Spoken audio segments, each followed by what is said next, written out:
Nous allons bien évidemment commencer par la lecture des amoureux de la lecture qui ont justement écrit aux amoureux de la lecture. Il s'agit comme ça de la revue des presses des journaux parus ce matin sur Kinshasa. Mesdames et messieurs, nous allons vous faire l'économie, que vous ayez l'idée, vous qui aimez bien évidemment en lire. On va démarrer la lecture des journaux où un avis s'invite avec New Narratif RDC qui titre « L'IGF passe les grades quand la rigueur civile forme les sentinelles militaires africaines ». Nous allons comme ça poursuivre la lecture de journaux parus ce matin à Kinshasa avec les quotidiens d'investigation et de libre opinion. Il s'agit comme ça de la trompette qui titre « Lutte contre le financement des groupes rebelles, installation du Comité national de mise en œuvre des sanctions financières ciblées. Poursuite judiciaire ordonnée par le ministre de la Justice, Joseph Kabila, bientôt aux arrêts, s'interroge la trompette. Inspection générale des finances, des officiers des FARDC et d'autres nations en formation sur l'audit et contrôle financier. Le PPRD écarté du paysage politique national. On va poursuivre comme ça, chers amoureux de la lecture, concernant également une enquête, toujours en ce qui concerne la lecture de journaux d'un confrère, Vincent Muzungu, qui écrit sur Wilma Willy Bakonga. Est une personnage ressource chevronnée de l'enseignement et metteur en scène du programme phare de la gratuité de l'enseignement des bases en RDC au premier mandat du chef de l'État, Félix-Antoine Tshisekedi Tshilombo. En sa qualité de ministre de tutelle, il avait l'obligation, en 2019, d'asseoir ces grands programmes, nonobstant le budget faramineux devant accompagner ces derniers dont l'État n'en disposait pas. Pour une certaine opinion, ces programmes étaient un monstre à plusieurs têtes et l'État congolais n'allait pas réussir sa mise en musique. La rue et l'opposition ont critiqué. Il poursuit pour dire de son côté, Willy Bakonga a remoué ciel et terre pour la mise en œuvre de cette grande vision du président Tshisekedi contre toute attente. La gratuité a mobilisé plus de 7 millions d'enfants, surtout le plus démunis, à reprendre les chemins de l'école. Un exploit dont personne n'en parle. La suppression d'une part de la motivation des enseignants par les parents de la maternelle au secondaire. Les parents commencent à se faire... On va poursuivre. Les parents commencent comme ça à se faire quelques économies puisqu'ils sont soulagés par cette mesure salvatrice pour une première en République démocratique du Congo. Les parents d'élèves ont trouvé cela génial. Depuis 1960, ceci n'a jamais été réalisé. En revanche, le ministre de l'enseignement primaire et secondaire, Willy Bakonga, avait son esprit managérial. Comme ça, il a convaincu et ramené la gratuité des écoles catholiques protestantes et d'autres écoles conventionnées sous l'impulsion du président Tshisekedi. Le ministre Bakonga a également payé plus de 100 000 nouvelles unités qui non payées, donc a payé plus de 100 000 non payés qui avaient attendu plus de 15 ans et perdu l'espoir d'être payés. Il a également payé 55 000 nouvelles unités du primaire. Il a triplé les salaires des enseignants maternels, primaires et secondaires, mais aussi 120 000 francs à 380 000 francs, voire 400 000 francs congolais, équivalent à 250 $, chose jamais existée dans notre pays. Alors, pour parachever, il a augmenté également les frais de fonctionnement des écoles publiques maternelles, primaires et secondaires de 50 000 à 2 millions dans certaines écoles. Il a instauré à l'époque où il y avait Covid, mais également Willy Bakonga a créé un climat de paix, de confiance, de travail et de franche collaboration avec son vice-ministre et tous les enseignants. Alors, nous allons poursuivre, toujours dans les cadres de l'actualité. Chers amoureux et amis de la lecture, nous allons poursuivre pour vous signaler par ailleurs que l'actualité, c'est aussi bien évidemment ce que nous allons vous faire lire tantôt à travers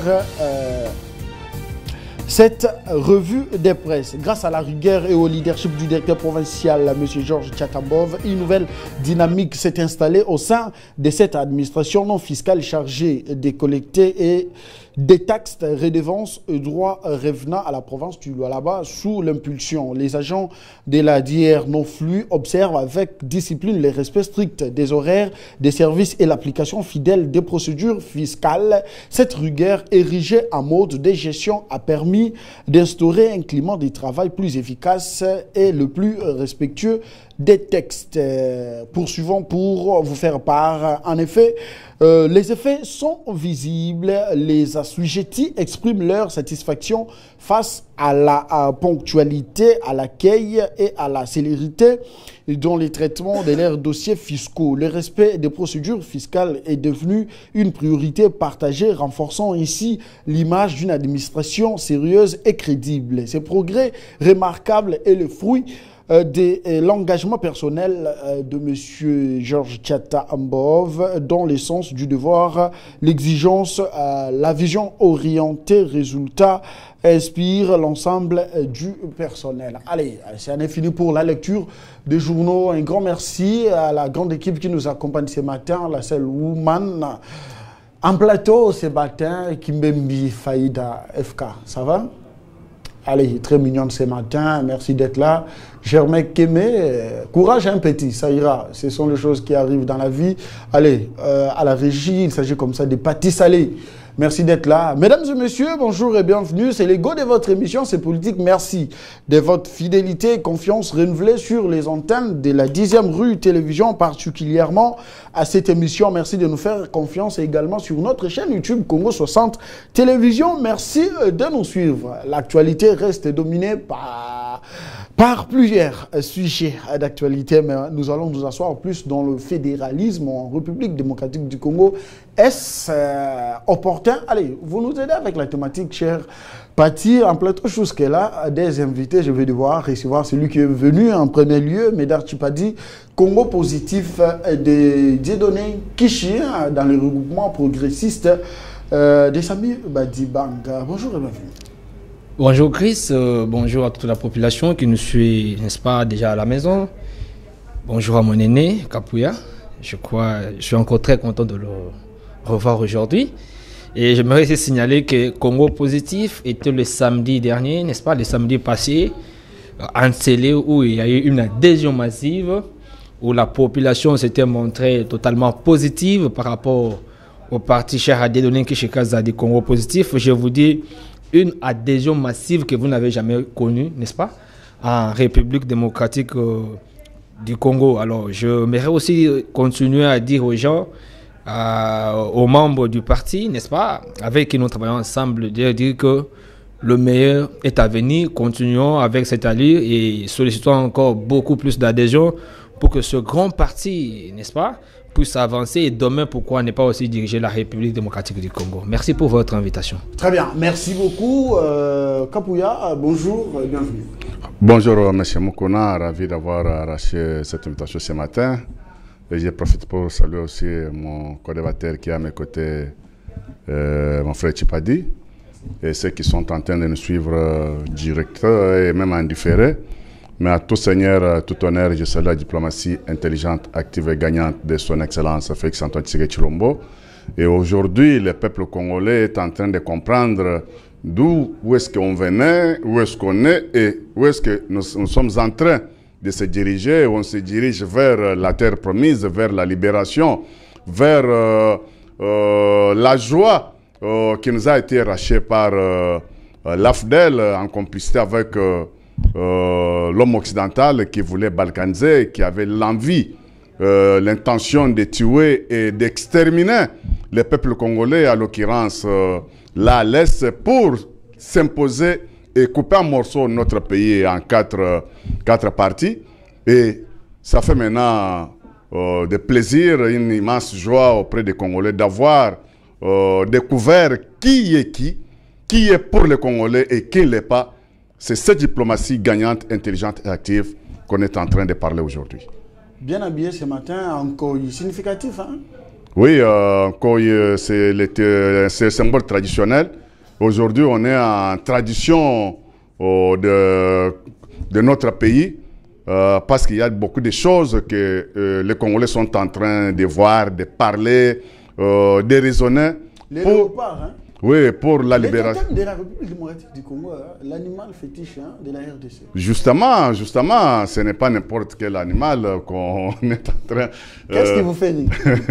Quand je me suis rappelé de Sphinx Etienne Tshisekedi Tshilombo, me l'avait aussi, les petits toques comme ça, les petites casquettes et Maréchal Mobutu, quand c'est là où je suis en train de penser.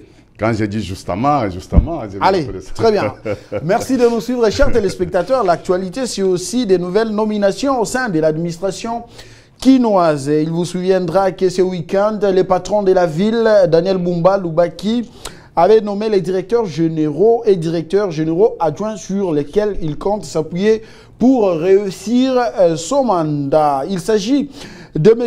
Jacques Mabaya, nommé directeur général du fonds d'assainissement de Kinshasa, FONAC en sigle. Au sein de cette structure, Honoré Amous Mbokos occupera le poste de directeur adjoint chargé des questions administratives et financières. Mbokos, c'est le fils au vieux Mbokos. Congo. Allez, on va poursuivre. Également, Daniel Yeli. Allez-y comprendre quelque chose. Les Congo. La place des pauvres. Daniel Yeli, nommé directeur général chargé des questions financières de la régie des contrôles d'estampillage de Kinshasa, RC Kin en sigle. Eden Lumbu Koukiel Edug, nommé DGA, en charge des questions juridiques, administratives et financières. Pati Moubenga Lumbala, nommé directeur général des directions de gestion des marchés de Kinshasa, DGMK. Pourquoi tu ris? Je suis en train d'informer des Cunois. Allez, Kajos Mafolo Kassinzi, nommé directeur général de la régie des fourrières et de contrôle technique des véhicules de Kinshasa, RFCK en sigle. Contrôle des véhicules, il y en a toujours à Kinshasa. Oui, ça continue toujours, ça continue. Ouais. Ça fonctionne? Oui, ils ont même des taxes, des documents qu'ils ont bandis pour je le continue contrôle avec technique. la lecture. Merci. Oui. Sur cette liste figure également Hugues Tendei Louawa, nommé directeur général de la régie d'assainissement de Kinshasa à Raskin. Miguel Bikela Mundele, nommé comme commandant spécial de la brigade spéciale pour la protection de l'environnement et du bien-être social de la ville de Kinshasa, à l'autorité de régulation de gestion de la publicité de Kinshasa, RGPK. Allez, Didier Bipendou Punga, nommé directeur de l'administration et des ressources humaines. Serge Kabangou Kalala, nommé directeur de recouvrement et des finances. Dedelo Komputu, nommé directeur de contrôle et du contentieux. Olivier Junior Dibimolo, nommé directeur général de la régie de gestion immobilière de la ville de Kinshasa, Rimokin. Jean-Claude Mouissa Lilonga, nommé directeur général de la régie de gestion des déchets de Kinshasa. Allez, c'est nommé précité ici, non que 8 jours pour choisir entre leur nouvelle fonction et leur mandat conformément à la loi, parce qu'entre eux, il s'agit des députés provinciaux également qui sont nommés dans différentes directions. Alors, c'était pour sauver son quinquennat à la tête de la ville-province de Kinshasa, qui a plusieurs défis à relever. Médard Chipadi, vous avez la parole à ce jour.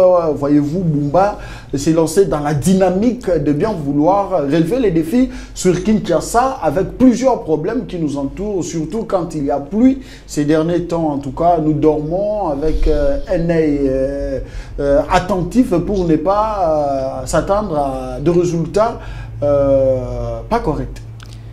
Je vous disais la fois dernière que j'étais parmi les premières personnes, n'est-ce pas, à avoir choisi Daniel Bumba et accepté qu'il dirige la ville-province de Kinshasa. Et vous vous souviendrez, sur ce plateau, je vous avais dit qu'il réussirait s'il le voudrait. Mais malheureusement, chemin faisant, jusqu'ici, je risque de dire ou bien de lui retirer encore ma confiance. Oh. Oui, chemin faisant, je risque de lui retirer encore ma confiance parce que jusqu'ici, il n'y a pas une volonté manifeste, n'est-ce pas, dans le sens de pouvoir assainir, par exemple, la ville-province de Kinshasa, ou bien encore servir la ville-province de Kinshasa, non seulement en termes d'assainissement, mais aussi en termes de déplacement, des circulations, n'est-ce pas, routières, tout consort. La mobilité. La mobilité de cette population quinoise, en général. Et surtout que ces derniers temps, il n'y a pas de bonnes routes. Hein, mais c'est que nous remarquons, il y a que des endroits qui sont ciblés par rapport à des connaissances particulières où vous avez soit les députés qui habiteraient ces côtés-là et que par rapport à leur existence dans ce milieu-là, et vous avez quelques avenirs qui sont ciblés et puis réparés par rapport à ceux gens qui habiteraient ces milieux-là. Mais non pas dans des milieux où vous n'avez même pas un seul député qui habiterait ces coins-là. Ce sont toujours des milieux qui sont rejetés. Mais on ne dit pas ça sur Prince Savoubou. Je n'ai pas encore fini. Je vous ai toujours dit que Kinshasa, ce n'est pas seulement le centre-ville. Allez-y. Je vais vous donner par exemple, allez-y à Tchangou, vous allez voir. Les routes... Plusieurs chantiers de l'autre côté. Quels sont les chantiers? Plusieurs chantiers. Mantankou, c'est parce que vous avez des députés qui sont là-bas. C'est chez... Il y a l'avenue qu'on appelle Douma. Mantankou, vers Sainte-Thérèse, là-bas. Il y a des travaux. Non. J'en passe. Les stades de je disais que chemin faisant, je disais que chemin faisant, je risque encore de lui retirer ma confiance. Parce qu'aujourd'hui, vous avez des jeunes qui sont au chômage. Lorsque, par exemple, vous prenez ceux qui sont déjà des députés provinciaux, vous les nommez encore comme étant des directeurs généraux, n'est-ce pas? Et ils vont commencer à combiner des options à la fois, alors que vous avez des gens... Ce n'est pas ce que dit la loi. La loi, les accords... Même si la loi le dit, c'est normal. C'est ce qui n'est pas interdit peut être appliqué, c'est normal. Mais est-ce que votre conscience ne peut pas vous interpeller? Même si cela n'est pas dit dans la loi. Donc, mais est-ce que même votre volonté... Mais lorsque vous avez par exemple Pati Moubenga, la personne que je connais, je connais bien Pati Moubenga, c'est à Tchangou. Pati Moubenga a des écoles, je les connais. C'est un député provincial. Mais lorsqu'il est encore nommé, n'est-ce pas, directeur général, et automatiquement, c'est comme si il n'y avait plus encore des Congolais en dehors de ceux qui occupent déjà des postes, ok, qui peuvent encore occuper d'autres postes et puis lutter contre ce chômage. Non, des fois, vous étiez là en train de lire et puis en train de regretter la place des pauvres. Non, des enfants pauvres, des enfants des militaires, quand est-ce qu'ils seront nommés? Non, ce qui est vrai que Pati Moubenga n'est pas sorti d'une famille riche, non. C'est un monsieur qui s'est battu tout consort, il est arrivé là où il est quand arrivé. Nous avons les fils, mais néanmoins, nous avons les fils ce sont les mêmes Yel, ce sont les mêmes noms qui reviennent. Et après, vous direz que vous êtes de l'Union sacrée, pourquoi vous dites ça? Non, je reste moi. Ma conscience doit m'interpeller. Il y a des garçons, les enfants des enseignants, très intelligents, qui peuvent aussi occuper ces postes-là. C'est pas de l'acharnement, mais je vous dis que c'est une vérité. Mais ces enfants ne sont pas portés au parleur par je vous dis que... Mais c'est ça, parce que Pati Moubenga, c'est la FDC. Le Ronaldo dans l'administration publique. Bayati, il sait comment dribbler pour avoir des postes. Des questions importantes ne sont pas réellement traitées par les politiques, ou bien encore débattues par les politiques. Mais les questions qui sont beaucoup plus débattues dans des partis politiques, c'est avoir des postes. C'est qui est normal. Mais laissez aussi la place à ces jeunes-là qui sortent du rien. Les enfants des enseignants, de ces mamans-là qui vendent de pain. Ils peuvent aussi avoir de la place. Sans moindre acharnement contre les gens qui sont nommés. Mais je vous dis que lorsque ces gens déjà occupent déjà des postes qui sont déjà des députés provinciaux, ils sont quand même mieux rémunérés que les autres personnes. Mais laissez aussi la place aux autres. Parce qu'après cela, il va se choisir quelqu'un de sa famille qui va le remplacer. Nous autres, quand est-ce qu'on sera... Mais je vous dis que c'est une frustration. C'est une frustration qui ne va pas finir aujourd'hui. Merci beaucoup. Il faut travailler sur cela. Kapouya, nomination au sein de l'administration quinoise, Daniel Bumba s'élance le perspective de relever les défis de la ville-province de Kinshasa. Lui qui a été critiqué hier, j'aurais appris qu'il s'endormait encore dans une messe. Je ne sais. Il était où dans quelle paroisse comme ça? Où il a vraiment... je ne sais quoi dire là-dessus. Allez, un mot par rapport à toutes les... Bon, le nom que tu as cité, il y a un nom là qu'on m'avait envoyé hier soir. On vous a envoyé, vous? Oui, qu'il y a aussi un nom là, c'est Fils Moukoko, sur la liste des personnes que Daniel Bumba avait nommé. Je ne sais pas si c'est vrai ou bien c'est faux, mais tu n'as pas lu ce nom là sur ta liste. En toute chose, et que Daniel Bumba a les défis à relever, il doit quand même se couper en morceaux par rapport aux lanternes qu'on est en train d'observer sur le terrain, malgré qu'il y a plusieurs travaux qu'il a ouverts, qu'il est entamé à faire tout ça, mais collectif de communication de la ville-province de Kinshasa est en dessous de la moyenne pour faire valoir ce qui est déjà disponible, ce qui est déjà mis dans la disposition de la population. Et il y a plusieurs choses, il y a plusieurs œuvres qui sont déjà mises en applicabilité. Il y a une fois, la nuit, je suis passé par hasard sur les tronçons Isoke, Willery pour Kasavubu, mais je ne savais pas que j'étais sur Isoke. Et j'ai trouvé cette avenue-là bétonnée vraiment en bonne et due forme. Ah oui, dernièrement, je suis passé de l'autre côté. Oui. Bien fait. Encore sur Willery Wangata, il y a une avenue là qu'on est en train de mettre les caniveaux et comment asphalter ça. Si je ne me trompe pas, c'est... Les chantiers sont ouverts un peu partout. Oui, si je ne me trompe pas, ça doit être Rwakading, si je ne me trompe pas. Et il y a quand même quelques coins à gauche, à droite. Et le rond-point Willery qui se trouve dans un état puteux. Hein? Bon, rond-point Willery, d'ici là, ça sera fait. Je viens de passer sur route Kasavubu, côté de... Maison Mungu, là-bas. Non, loin du pont, il y a des travaux. Côté Victoire, Kasavubu, côté Gambela, j'ai trouvé quand même des travaux qu'on est en train de faire. Très bien. Quand je sors sur... en face des... musée? Non.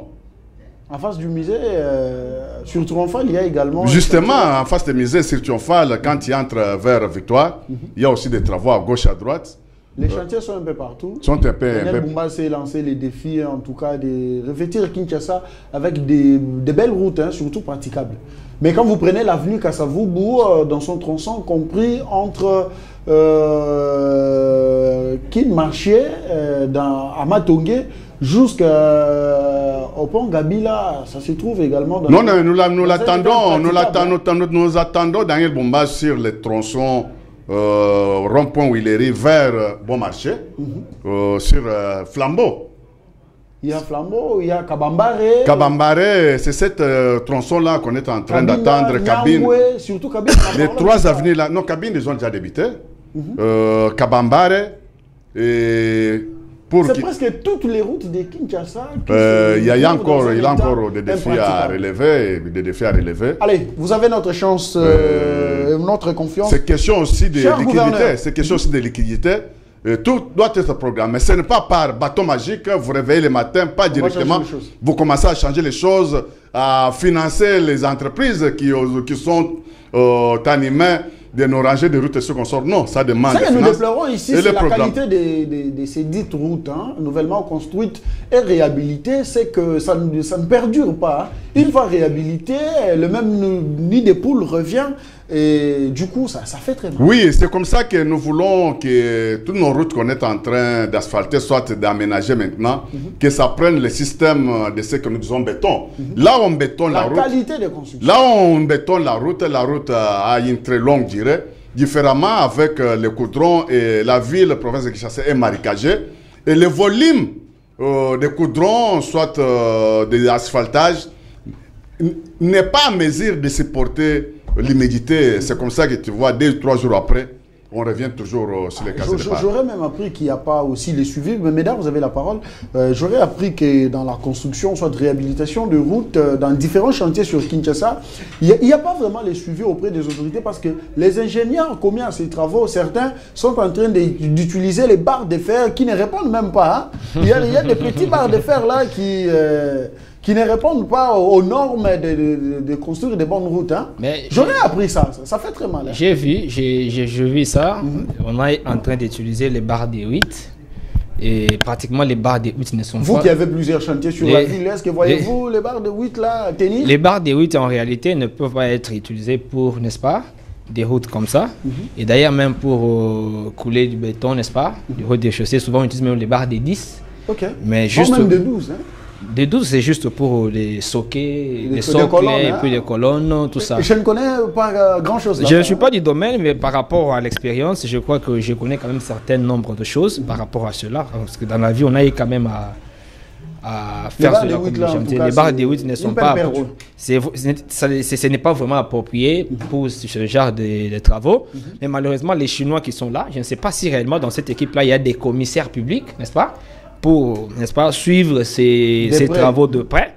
Je pense que non, parce que déjà, lorsqu'on utilise les barres de 8, c'est déjà inefficace. Parce que j'ai vu ici sur c'est que le Kasavubu, on a utilisé les barres de 12 et les barres de 10, ça a quand même persisté.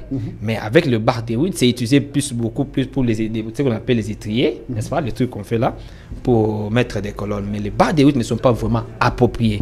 On devait revoir le volume, et revoir les barres de fer, mais aussi la qualité, n'est-ce pas, des matériaux utilisés. C'est très, très, très important. On n'est pas dans une maison d'un niveau, tout ça, c'est une route très bien. Une route qui sera utilisée par des Merci beaucoup. Merci de nous suivre, chers téléspectateurs. C'est les directs de votre émission. C'est politique. Merci de votre confiance renouvelée sur nos antennes. Vous gardez la parole. L'actualité, c'est aussi ce week-end. Nous avons suivi une pluie des communiqués ici et là. Donc, bref, Kinshasa a pris une série de mesures contre l'ancien président Joseph Kabila Kabange et ses proches en engageant notamment des poursuites judiciaires. Contrairement à ce qui s'est dit dans l'opinion, comme quoi en commençant d'abord, parce que Kinshasa confirme que Kabila c'était les patrons de l'insécurité en République démocratique du Congo qui finance le groupe rebelle, pour ne pas citer les M23 et l'AFC. Aujourd'hui, toutes ces mesures prises par l'administration congolaise, quelle lecture, ou soit quelle est votre approche de toutes ces mesures? Mais notre lecture ne peut qu'être normale. Je vous avais dit l'autre fois ici que si c'est le président de la République, l'homme considéré comme étant le mieux informé de la nation, qui a tous ses services spéciaux entre ses mains, il est informé le matin, avant de faire n'importe quoi. Et avant de dormir, il a toutes les informations en temps réel. Et si c'est le président de la République qui informe à la nation que c'est Kabila qui serait, lui-même ce n'était pas serré, il avait affirmé que c'est Kabila qui était le parrain, n'est-ce pas, de l'AFC, ou bien de cette rébellion qui a vu jour dans la partie Est, à la tête comme Corneille Nangaa. Je vous avais dit l'autre fois que ce n'était pas une information à négliger, ou bien à prendre avec beaucoup d'émotion encore à la légère. Parce que c'est le président qui était informé. Malheureusement, sa famille politique, ou une autre tendance de la population, encore des politiciens, pensaient que c'était une légèreté par rapport à leur position opposante par rapport à ce régime. Mais aujourd'hui, les faits lui donnent raison. Déjà, dès sa première sortie, n'est-ce pas, en dehors du pays, lorsqu'il a parlé de cette agression dans la partie est de la République démocratique du Congo, le président honoré Joseph Kabila n'avait même pas pu condamner, n'est-ce pas, l'agression. Non, il n'a pas condamné. Par contre, il a légitimé selon ses déclarations. Pour lui, c'était une option légitime. Ça veut dire que l'AFC, c'est comme si nous avons chez nous en République démocratique du Congo. Il a normalisé les faits. Lui n'a pas normalisé. J'ai dit bien qu'il l'a légitimé. Okay. Normaliser, ça peut sortir du fait social. Il n'y a pas de. Mais lorsque vous légitimez, c'est comme si dans la Constitution, il était repris, n'est-ce pas, une opposition armée. Ça n'a jamais existé chez nous. Et déjà après l'avoir fait, aujourd'hui les faits donnent raison au président de la République. Et personne ne peut plus en parler. Et ça me fait très mal lorsque je vois certains jeunes qui prennent doivent se réveiller, prendre conscience, comprendre qu'aujourd'hui, l'enjeu est tout à fait autre. Et qu'il faut comprendre que la face cachée de ce que Joseph Kabila était en train de dire à l'extérieur du pays, et aujourd'hui, il se retrouverait, je n'ai pas encore de confirmation, il se retrouverait à Goma, et une zone totalement occupée par les agresseurs. Mais comment est-ce qu'un président honoraire devrait donc s'afficher aux côtés des rebelles, disons? Ça veut dire que sa présence, automatiquement, va encore légitimer, donner une fondation encore mieux à ces rebelles. Et lorsque vous vous affichez, vous, aux côtés des rebelles, et vous voulez que nous, peuple congolais, vous voulez que nous, analystes, élites de ce pays, nous puissions vous acclamer, quels que soient les conflits. Vous êtes un ancien président de la République, vous avez toutes les voies possibles de pouvoir réclamer vos droits si réellement ces droits seraient violés. Mais pourquoi c'est un président de la République qui a fait 18 ans à la tête de ce pays, qui a dirigé ces Congolais, aujourd'hui ce même président accepterait ou bien accepte directement d'aller s'afficher aux côtés de ces rebelles, et ces rebelles qui sont, n'est-ce pas, financés par un autre pays agressé qui est le Rwanda. Et c'est là où ça blesse. Très bien. Automatiquement, les réactions... C'est fini, je dois encore chuter. Non, vous allez chuter. Mais les réactions doivent être dans un sens unique. Pour tout Congolais qui réfléchit. Ça devait être. Parce que lorsque vous prenez par exemple le statut des anciens présidents qui avait été promulgué par lui-même, et vous voyez cela, il y a une procédure aujourd'hui à prendre. Il y a une procédure aujourd'hui à suivre. Il avait tout comme le droit et le devoir. Est-ce que Kabila mais il n'y avait pas. Montre à la face du monde qu'il n'a jamais été démocrate? Kabila n'avait jamais été démocrate. De la manière dont il est venu aux affaires, de la même manière il veut, comme il l'estime, rentrer aux affaires. Ça veut dire, dans son approche de conquête du pouvoir, il n'a jamais compris que le pouvoir, n'est-ce pas, et la dévolution, c'est au voie des... C'est à travers les urnes qu'il faudrait donc avoir le pouvoir. Il y a une lutte démocratique. Hein? Non, il n'y a pas. Il n'a jamais connu une lutte démocratique. De la même manière qu'il était arrivé, n'est-ce pas, au pouvoir après la mort de Mosé Kabila, tué, assassiné par les gens que nous ignorons jusqu'à présent, que lui qui a été considéré comme étant le fils à Mosé Laurent Désiré Kabila devrait élucider le problème. Il était chef d'état-major à l'époque. Hein? Je ne sais pas. Il devait nécessairement, n'est-ce pas, élucider le problème et présenter devant le monde qui avait assassiné son père. Mais il n'a pas pu le faire. Mais lorsqu'on vous tue et quelqu'un d'autre vous remplace, nous avons tout intérêt de comprendre réellement que si vous n'avez pas présenté une autre personne qui a tué votre père, c'est que vous-même, vous êtes très bien au courant de ce qui s'est passé. Merci beaucoup. Alors, Kapouya, vous avez la parole. Au-delà de toutes ces mesures prises par Kinshasa, moi là où je m'inquiète, c'est que tous nous savons que la partie orientale de la RDC est insécurisée, pour ne pas citer Bukavu, Goma et consorts. Mais c'est que nous aimons tellement Kabila, nous avons besoin qu'il soit en sécurité, mais c'est que nous constatons que l'homme lui-même ne veut pas de sa sécurité. Comment peut-il se permettre d'aller ériger son QG dans une zone insécurisée où les autorités congolaises n'ont pas l'accès, et donc lui se permet d'aller s'installer là-bas? Qu'est-ce qu'il souffle exactement? C'est moi qu'on a ta question me fait rire du fait que... Vous fait rire? Ouais. C'est pas de la comédie quand même. Hein? Du fait que ici en RDC, en général, à Kinshasa en particulier, nous avons connu Joseph Kabila comme un actif de l'AFDEL. Quand la rébellion AFDEL a occupé notre pays, à Kisangani, il a apparu... Vous aimez trop l'histoire. Hein? Officiellement, à Kisangani, parmi les caciques d'AFDEL qui ont géré Kisangani à l'époque de l'agression, il était parmi l'équipe qui gérait Kisangani quand Kisangani était tombé par le conglomérat des aventuriers que Mouzé nous avait défini. Et Joseph Kabila était dedans. Et arrivé ici à Kinshasa, Mouzé a fait semblant de chasser, soi-disant, ceux qui l'avaient accompagné, RCE, l'AFDEL et ceux consorts. Mais d'autres, infiltrés de l'AFDEL, étaient restés toujours ici à Kinshasa. Quelques jours après, nous avons vu RCD à Paris pour dire que non, l'AFDEL ne vous avait pas libéré, nous venons libérer. Après RCD Goma, nous voyons CNDP qui vient aussi avec toujours le même discours de libération. Après RCD, nous voyons 1-23. On vient encore libérer. Après 1-23, nous voyons encore maintenant AFC 1-23 qui vient toujours avec le même langage de libération. Ce qui veut dire que Allez, très bien, attendez, je vais devoir vous redonner la parole. Le temps pour nous que les choses s'améliorent de l'autre côté. Mais entre-temps, merci une fois de plus de suivre votre média, la 10e rue télévision. Mesdames et messieurs, chers téléspectateurs, l'actualité, c'est aussi la mort du souverain pontife qui est décédé à l'âge de 88 ans. Donc, le pape ne plus, il nous a quittés depuis ce matin et donc confirme la radio-télévision catholique. Vous avez cette nouvelle, mesdames? Je l'ai après, mais je ne l'avais pas encore confirmé si c'était... Ah oui, c'est vrai, c'est vrai. Ok, merci d'avoir Allez, confirmé. Kapouya, vous allez devoir reprendre avec la parole.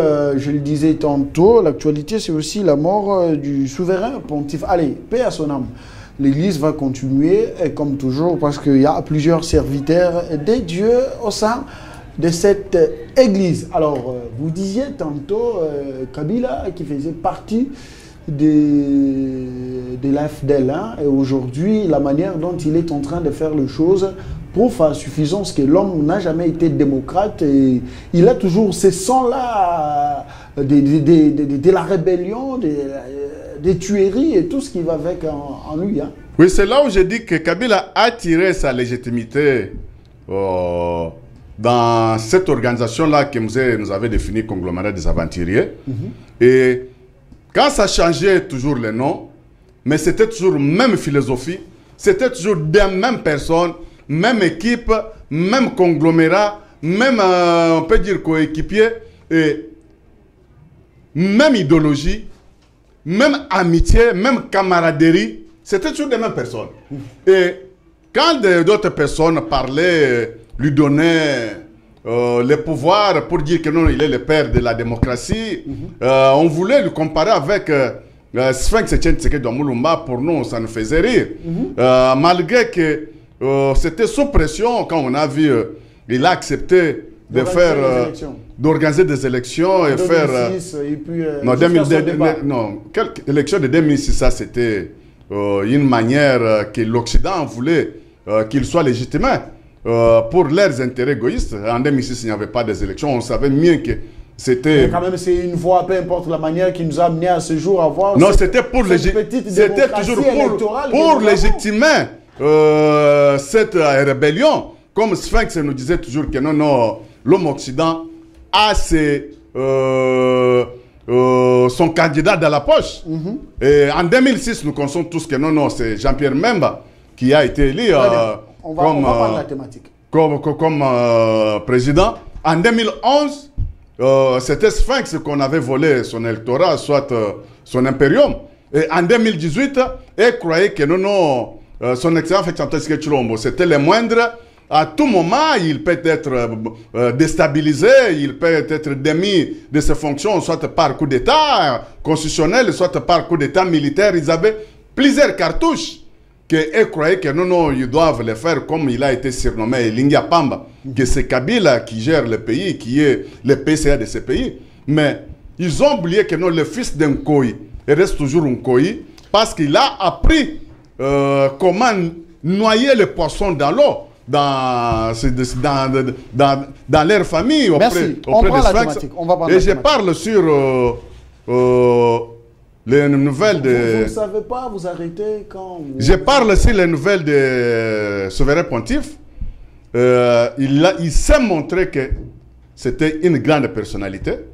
Parce que jusqu'à même à la dernière minute, il a fait une apparition publique hier, pendant la messe de Pâques. Il a prononcé quelques mots, il a béni quelques personnes avant qu'il puisse rendre son âme. Et c'est ça la qualité d'une grande personnalité. Allez, merci. La thématique, fédéralisme en République démocratique du Congo. Vous avez la parole, cher Médard. L'initiateur de ces concepts, Monsieur Kamitatou, qui a publié une tribune. Je vais comme ça vous lire quelques lignes. Selon Kamitatou, le fédéralisme représente une voie réaliste et nécessaire pour construire un Congo uni, prospère et pacifique, où chaque région jouerait un rôle actif dans les destins communs forts de l'unité nationale. Approuvez-vous ces allégations? Je crois que nous ne sommes pas là à la première proposition lorsque l'on parle du fédéralisme dans ce pays. Donc moi je pense que c'est un débat qui ne fait que surface et qui ne fait que réapparaître, parce que c'est déjà eu lieu il y a des années. Mais ce qui est plus important aujourd'hui, je pense que je dois d'abord dénoncer cette hypocrisie, par exemple d'Olivier Kamitatou avec Moïse Katumbi. Pourquoi? Parce que lorsque Dédénoï Kishikazadi était en train de parler sur, n'est-ce pas, la forme de l'État en République démocratique du Congo, et qu'on devrait nécessairement changer cette constitution pour avoir une constitution qui répondrait à nos réalités et qui devait être adaptée aux réalités congolaises.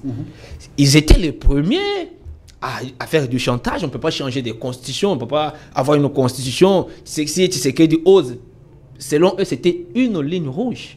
Mais est-ce qu'on peut proposer le fédéralisme sans pour autant faire référence au changement de la constitution? Je ne pense pas. C'est impossible.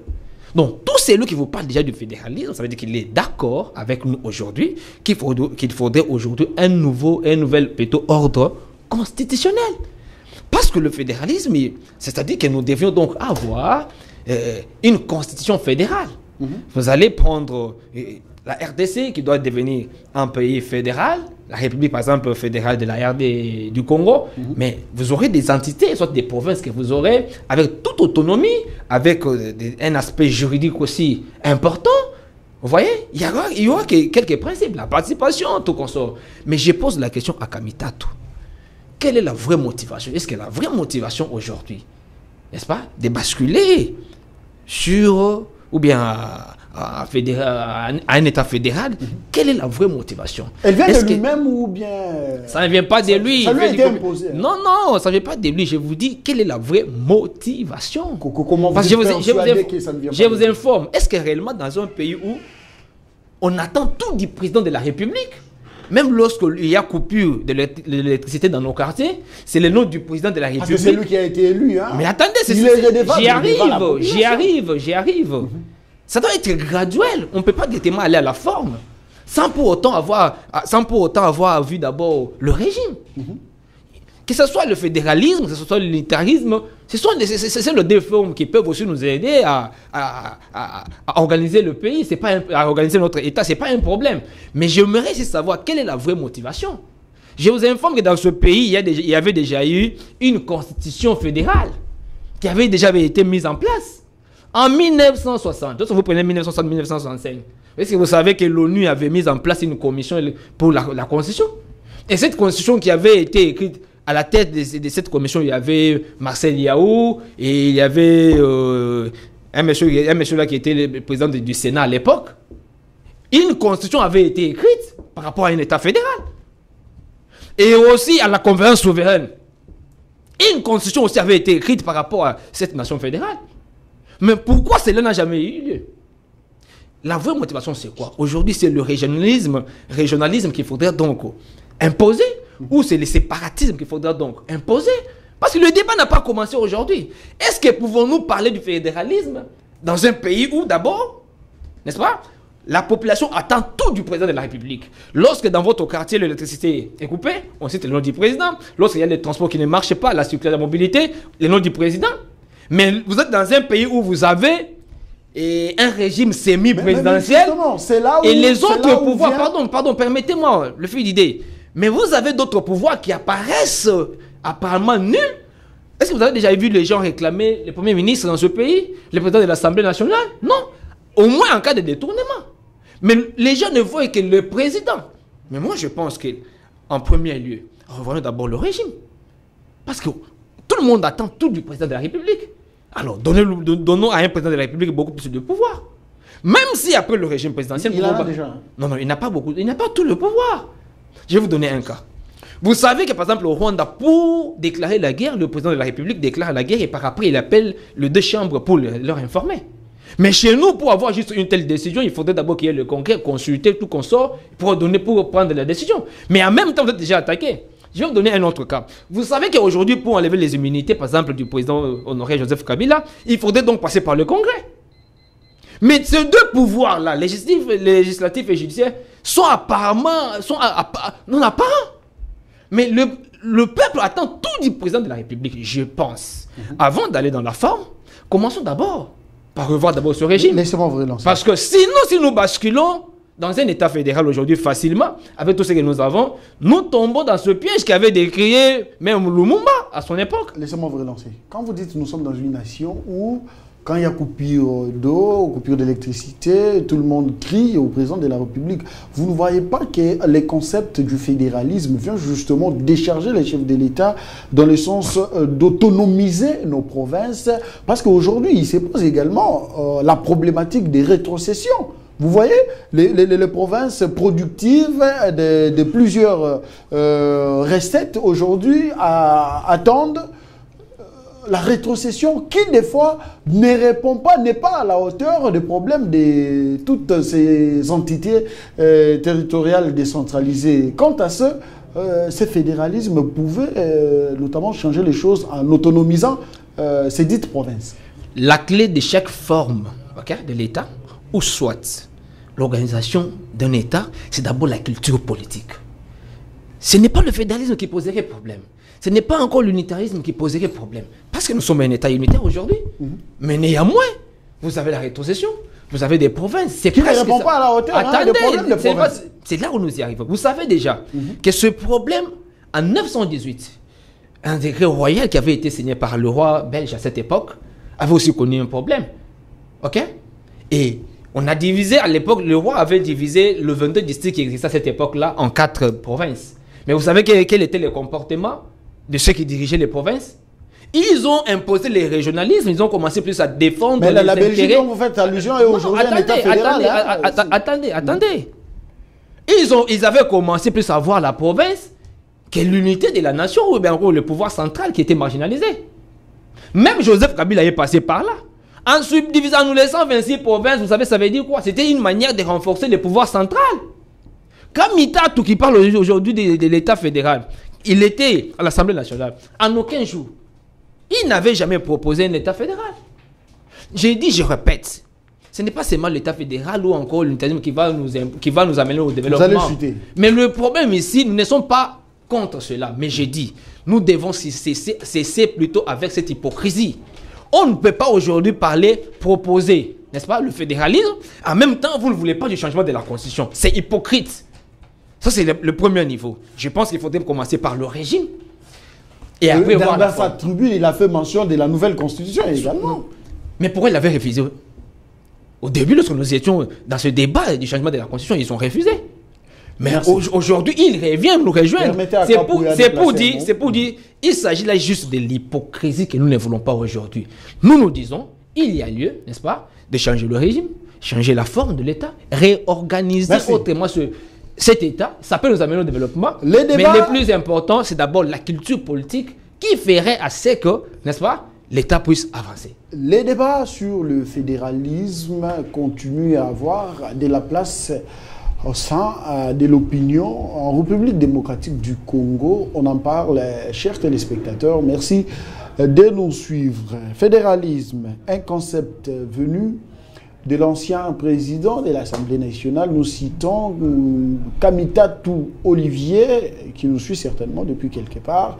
Kapouya, vous avez la parole. À ce jour, le fédéralisme en République démocratique du Congo est-il opportun? D'abord, les formes de l'État que nous avons aujourd'hui, il y a une partie de fédéralisme là-dedans.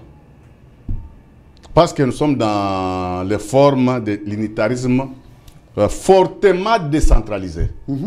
Quand on parle de 145 territoires, on a décentralisé les pouvoirs, soit décentraliser les pouvoirs. Quand on dit aussi séparation des pouvoirs. Il n'y a pas longtemps, il y avait une guerre ici à l'époque où Ngobila était à la tête des villes provinces de Kinshasa, avec le VPM de l'intérieur, c'était Kankonde. C'est disputé sur la gestion des grands marchés, Yayi, tout ça. Et qu'est-ce que la ville-province évoquait à l'époque?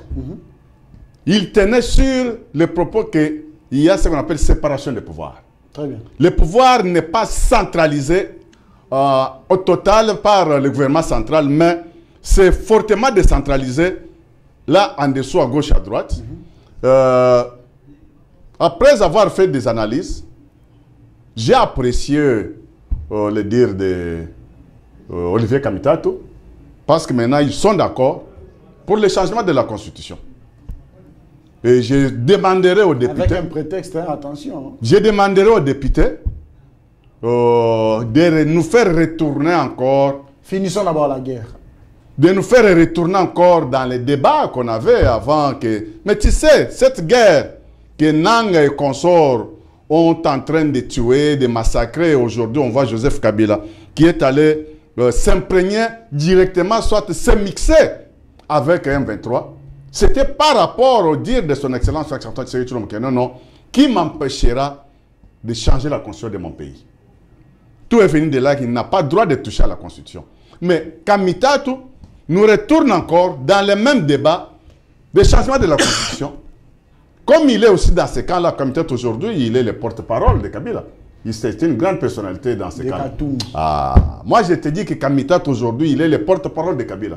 Même les gens de PPRD, ils ne sont pas contents avec lui. J'ai suivi, je ne sais pas, il est secrétaire chargé de quoi dans l'ex-parti de la PPRD, parce que PPRD n'existe pas encore aujourd'hui. Kambila, monsieur Kambila. Ça doit être lui qui fustige le mécontentement sur les propos tenus par Kamitato quand il avait affirmé que non, Joseph Kabila sera bientôt à Goma. Et c'est dire ces propos, ça montre que même dans ces cas-là, ils sont divisés.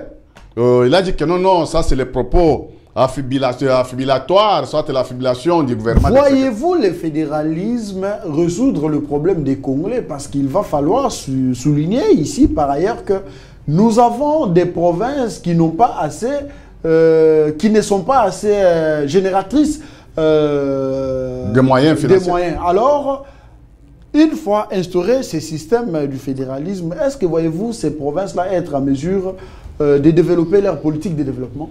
Oui, ils ont ces propos-là.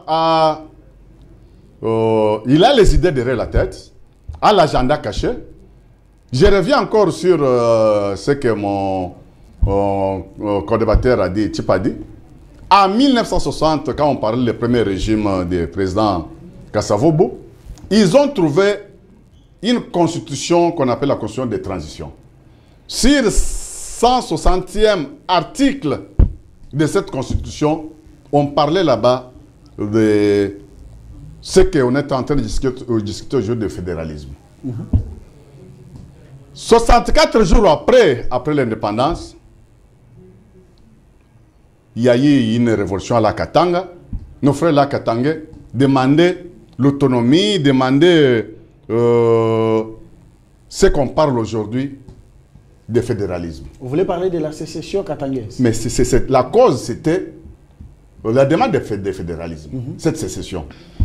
64 jours après, en Mbujimaï, on a vu Kalonji Moulopo aussi s'autoproclamer pour dire l'État indépendant de Sid Kassaï. C'était toujours l'idée, cette sécession-là, c'était toujours l'idée de fédéralisme.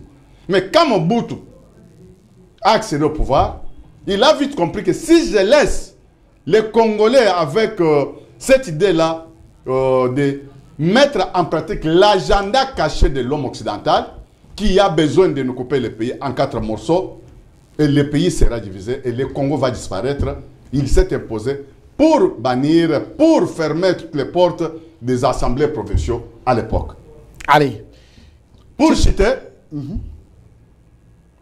Kamitato, avec ses supplétifs, ils ont l'agenda caché pour balkaniser ce pays.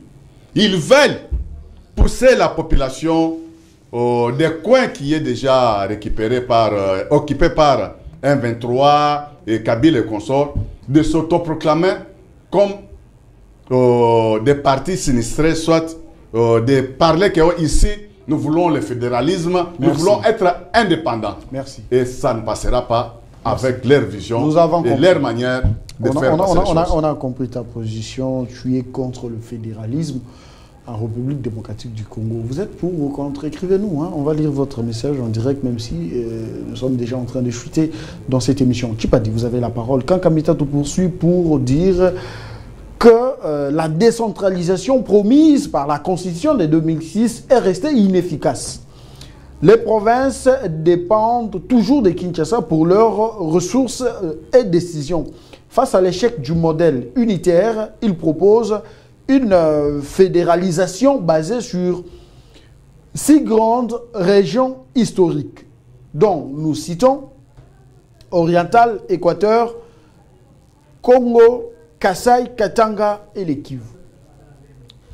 Je vous ai dit que pour nous, ce n'est pas réellement la forme de l'État qui poserait d'abord problème en ce moment. Et je vous ai dit que le plus gros problème, c'est la motivation. Pourquoi vous demandez le fédéralisme aujourd'hui? On ne peut pas demander le fédéralisme. Parce que c'est quoi le fédéralisme? Parce que les gens n'arrivent pas à comprendre. C'est une manière d'organiser une nation, ok? Et vous avez, c'est comme si vous avez les États-Unis maintenant du Congo. Ou vous avez les sous-États, par exemple, les provinces. Mais tout ça, ce n'est pas dans l'optique de vouloir le développement de la République. Je vais expliquer à la population. Et en ce moment-là, chaque entité devient pas indépendant, mais devient automatiquement autonome. Et avec aussi une législature. Mais toutefois, avec des compétences limitées.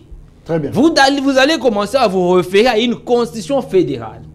Mais aussi longtemps que nous avons une culture politique qui n'est pas assez assise, qui ne permet une culture politique qui est inadéquate par rapport, n'est-ce pas, à ce que nous avons comme institution, et la mentalité des politiques que nous avons aujourd'hui, tout cela ne répond pas encore au fédéralisme, parce que ils vont tomber dans cette confusion. Parce qu'il n'y a que 3 principes dans le fédéralisme.